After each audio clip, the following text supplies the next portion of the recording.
The girl I thought I'd marry. I wonder if you know how much I love you, or maybe it's just the one to lay there above you. We all know there was nothing below you. Pardon me, I'm sorry. Tell me, was it easy to leave me? Was I too cheesy? Am I telling you how much you mean to me every day? I guess it wasn't enough because obviously you didn't believe me. I wonder if you're bothered by the minute now because of me. Like the smell of my cologne or the sound off my favorite CD, because I can still smell your perfume everywhere and it continues to burn me and inflates my lungs to the point of overinflation. And I still can't listen to that radio station because I turn it on and of all the songs in creation, that DJ knows I'm listening and spins that same record every time.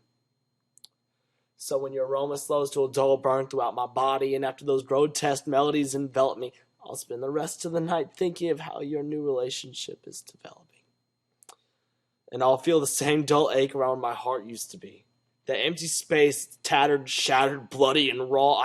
I can still feel the grip of your black manicured claws, wondering how something that can hurt so bad could be so welcoming and so beautiful.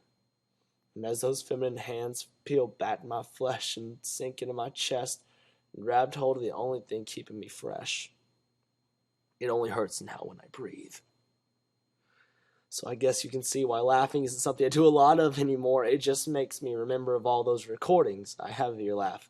I'd been mentally storing to retell you later so I'd never be boring on those late night Skype calls into the wee hours of the morning. I'd get to hear your infectious laughter overlaid with your snorting.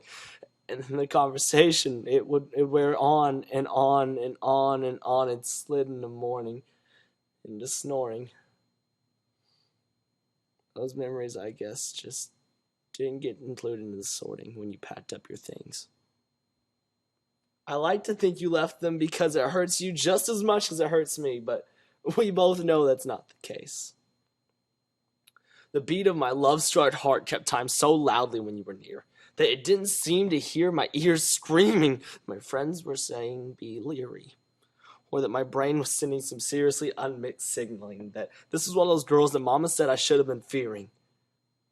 Although it did happen to notice that my eyes were quietly observing the way in her lips and her body were loudly confirming that this dame was curvy. She may have been worthy of a second look, or the third, fourth, fifth, or, countless others I took, but I do know it sure wasn't worth the barbed hook she got in me. But can you blame me for not really giving her the time of day? Like, dang, girl can't have my watch if it gets her to stay, but she was always checking her phone when we were out on dates. She was well aware of what time it was. She immediately surpassed Bay to the place that wifey was supposed to stay, and that's just maybe why I was so crazy about you. It was so hazy around you. I thought you were so amazing, too, only to find out that my love wasn't phasing you. That showing affection to you was pointless, like a shaving youth. I was chasing you so stupidly, dazed and confused. They say that patience is a virtue and that time heals all wounds. But let's be real, that longer time wears, it just gets harder to feel. It's been a long time since I've been virtuous.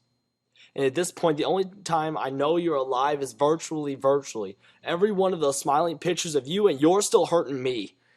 You even give me the courtesy to like the statuses of my life, yet not caring about the status of my life. I still text you happy birthday with no response.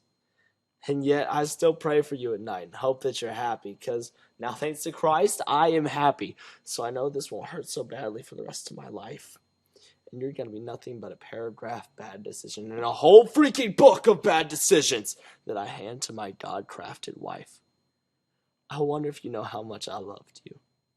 Because this is the last piece I write about the time when a girl was my every thought and got my heart shot through. So, in conclusion, God bless you and the boy that got you and every other boy's baggage they got tossed onto.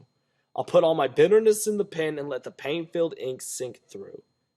I'm done thinking about when I let my standards droop to the point where I thought I got you. I hope God redeems you and your daddy finally sees you too. I will still pray for you. Sincerely yours, the boy you already forgot about.